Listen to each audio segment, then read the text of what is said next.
Assalamualaikum warahmatullahi wabarakatuh. Apa kabar Sobat Beyond Education semuanya? Semoga kita dalam keadaan yang sehat walafiat.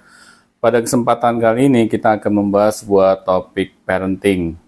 Dan ini juga diawali oleh sosok seorang yang sedang viral pada saat ini. Nah, ini sekaligus Miss Feby sebagai narasumbernya ya. Karena beliau dibesarkan tanpa adanya peran seorang ayah yang sangat signifikan. Mungkin kita bisa banyak belajar sama beliau.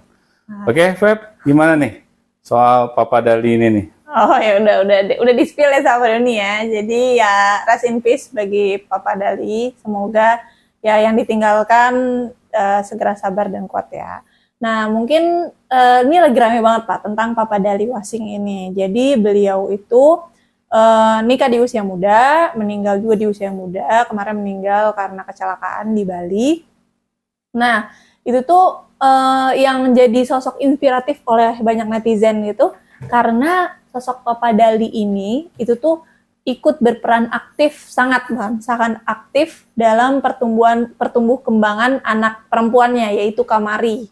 Yang mungkin semua orang juga tahu ya, Kamari dan Papa Dali gitu. Bahkan sampai bikin MPASI atau ngelakuin banyak hal berduaan gitu-gitu dan di-videoin dilihat, jadi bisa ada kenangan lah buat Kamari nantinya gitu. Nah tapi kan di Indonesia nih Pak ya seperti yang kita tahu banyak banget ayah-ayah di dunia ini yang patriarki, bukan di dunia ini, di Indonesia yang patriarki, yang mikir kayak bikin MPASI kan tugasnya seorang ibu, nganterin sekolah anak kan tugasnya seorang ibu, atau ini tuh urusan seorang ibu. Menurut Bapak gimana tuh tentang itu? Bapak setuju ke gimana Papa Dali? Apa setuju ke yang si patriarki ini? Gimana?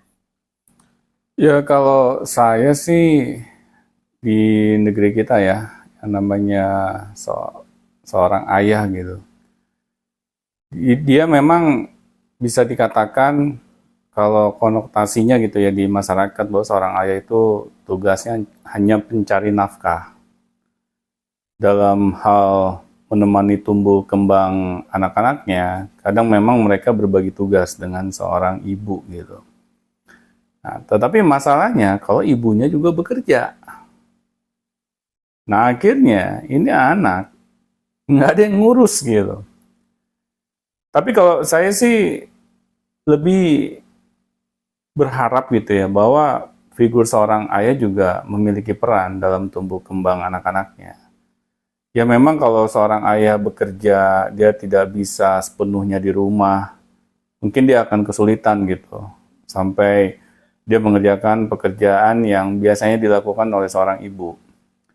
Tetapi saya tidak bisa menyalahkan orang-orang yang seperti ini, karena seorang ayah ya tugasnya memang mencari nafkah, tetapi ketika dia pulang ke rumah, dia harus juga mau membantu istrinya. Itu yang paling penting.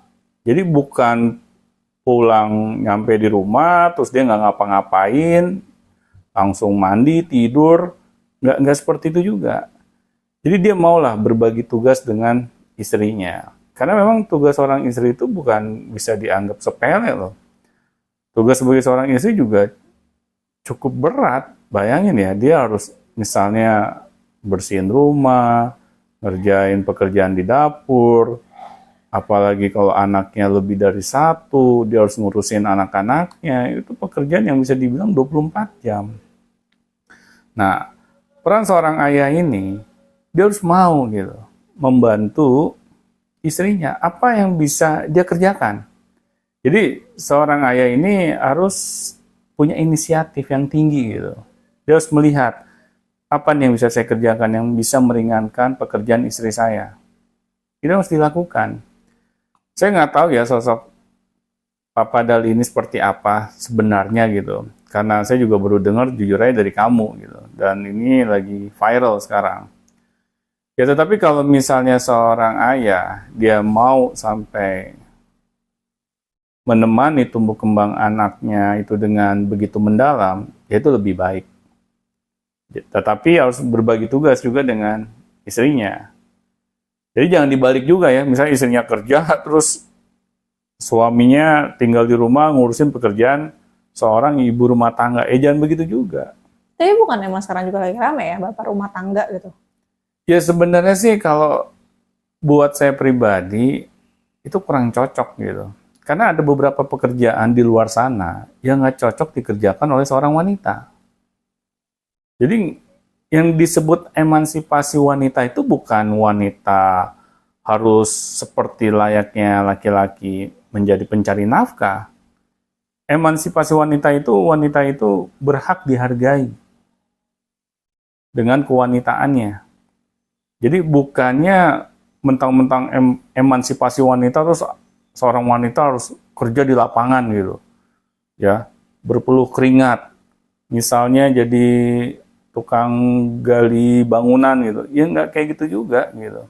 Ya enggak juga sih. Mungkin maksud saya di sini kebanyakan kan ya, bapak rumah tangga tuh mungkin dia tuh melihat istrinya tuh punya prospek kerja lebih baik dari dia. Misalnya kayak gaji istrinya lebih besar dari dia, lebih bisa mencukupi, akhirnya ya udah dia yang ngalah, akhirnya dia yang di rumah, istrinya yang kesana gitu. Misalnya kayak istrinya kalau misalnya jadi direktur atau misalnya jadi mungkin yang udah di atas-atas itu kan lumayan Pak, gajinya lebih gede dari dia gitu. Nah sekarang gini, kita kalau semuanya kita korelasikan dengan uang, seberapa banyak sih uang yang kita inginkan? Saya mau tanya sama kamu. Nah seberapa banyak yang kamu inginkan? Biasa aja sih. Kalau saya sih ya biasa aja sih. Ya itu, manusia tuh nggak pernah ada puasnya. Jadi kalau kita hanya hitung-hitungannya masalah materi, oh istri saya prospek kerjanya lebih bagus di masa depan, oh suami saya ini pecundang. Ya bagaimana gitu. Anak-anak kita ini bisa mendapatkan sentuhan ibunya. Karena beda loh antara sentuhan seorang ayah dengan sentuhan seorang ibu. Bagaimana seorang anak ini bisa memiliki kehangatan ya, seorang ibu di dalam tumbuh kembang mereka. Kalau ibunya sama sekali nggak pernah langsung terjun gitu, ya, menemani tumbuh kembang mereka. Kan seorang ayah memang diciptakan oleh Tuhan itu memiliki peran yang berbeda. Dia memang diwajibkan untuk mencari nafkah. Dia harus keluar rumah, ya, menjemput rezekinya. Tapi seorang ibu, ya memang harus di rumah, menemani tumbuh kembang anak-anaknya. Nanti kalau misalnya seorang istri gitu ya, pergi keluar rumah, mencari nafkah, mencari dunia, yang kadang kita nggak tahu gitu, tipu muslihatnya bagaimana. Apalagi wanita bisa dibilang ya dia ada sisi kelemahannya gitu, secara fisik ya. Nah bagaimana coba kalau misalnya istri kita ini atau kita ya misalnya merasa saya kan sebagai perempuan harus juga gitu berjuang mencari nafkah. Nah ternyata ketika dia menemui kendala di luar sana, ya misalnya berupa pelecehan lah atau apa gitu, bagaimana dia bisa menyikapinya? Karena kan pelecehan itu kebanyakan di sisi perempuan atau di sisi laki-laki? Perempuan. Ya, makanya. Jarang gitu misalnya laki-laki dilecehkan secara seksual tuh jarang banget saya dengar. Tapi lebih banyak di sisi perempuan. Karena apa? Karena perempuan itu lemah. Ya makanya lah seorang suami, seorang laki-laki itu harus mau melindungi keluarganya. Jangan sampai istri kita dilecehkan ya tanpa pengetahuan diri kita. Wah itu fatal banget. Nah, makanya di sini kalau kita hanya beralasan, waduh prospek karir saya ini lagi bagus-bagusnya nih, sayang nih kalau sampai saya berhenti. Sekarang dia ingin memenuhi egonya, apa lebih mementingkan keluarganya? Ya sekarang harta yang kita miliki memang dibawa mati. Iya sih. Jangan sampai harta yang kita miliki ini menjadi bumerang bagi keluarga kita. Ini yang kadang kita kurang sadari gitu. Jadi gitu, Pak. Tapi balik lagi ya Pak ya, tentang peran ayah di parenting gitu. Misalkan nih Pak, ayahnya udah capek gitu, udah capek pulang kerja, mungkin udah pulang kerja, biasanya kan pulang kerja kayaknya abis sisaan gitu kan ya Pak ya. Gimana mau ngeluangin waktu dengan anaknya? Gimana caranya seorang ayah bisa meluangkan waktu untuk anaknya, sedangkan dia kerja gitu dari pagi sampai sore gitu?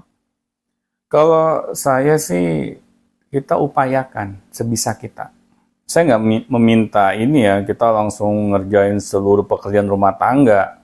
Tetapi bagaimana seorang ayah itu berupaya sebisanya dia. Jadi seorang istri juga jangan membebankan pasangannya itu dengan hal yang aneh-aneh, yang di luar kesanggupannya. Nah, tapi berikanlah kesempatan gitu kepada para ayah gitu untuk melakukan tugas minimal rumah tangga misalnya. Jadi seorang ayah itu juga dia merasa ada perannya juga nih. Saya di dalam urusan rumah tangga. Itu suatu kebanggaan juga bagi sebagian besar ayah di luar sana gitu. Tetapi kan kadang ayah ketika mau misalnya bantu istrinya, kadang ada sebagian ya, saya nggak bilang semuanya ya, yang menolak, takut gitu. Kalau misalnya pasangannya itu bukannya makin membantu, malah makin ngegrecokin gitu. Nah, berikanlah panggung kepada para ayah juga gitu. Agar apa? Agar mereka mau melakukan peran-peran sebagai seorang kepala rumah tangga.